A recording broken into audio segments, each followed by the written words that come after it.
is everything that happens in 2010 will be the Republicans as challengers, where they don't have to go out and make that free market argument, where they can argue, they can come to, I think we're in a very bad place where they can come to our left on populist issues. And I'm seeing them start to do that already with Rob Simmons and Sam Caligieri going out on TV, because they're really the only ones campaigning right now, saying, these AIG bonuses are a disaster, claw it back, claw it back. And if they're coming to our left, how are we going to win elections? What are we standing for? And again, I apologize for asking this question. I don't think they can do that.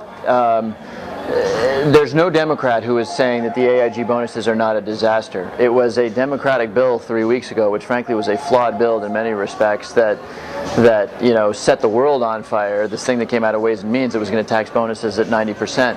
It was the Grayson-Himes bill, which kind of took this in a, you may agree or disagree, but probably kept the discussion going about how to control and provide oversight for compensation for firms that are in the TARP.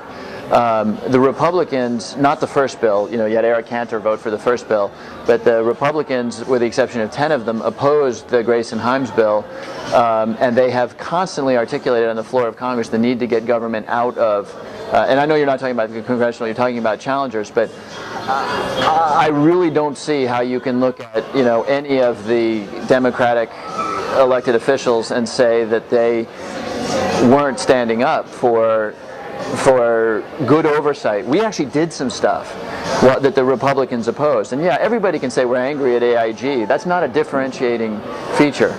It's also not a particularly constructive policy approach. Look, it's what's happening, but I'm angry at AIG is a pretty easy thing to say that doesn't therefore, it doesn't therefore follow that I've got, that I'm a great policy mind. And look, I agree with you. And by the way, let's talk about healthcare reform. Let's talk about the stimulus, the investment in education, the investment in next generation energy. Who's going to be fighting for cap and trade and for the future of energy? The Democrats will be fighting for all of that stuff. And this being New England, there may be some Republicans who come on board, but they will not be able to brand themselves around that nationally. Their strategy right now is to say no to anything that President Obama or the Democratic Congress wants to do. I'm not dismissing what you're saying. I just don't see it.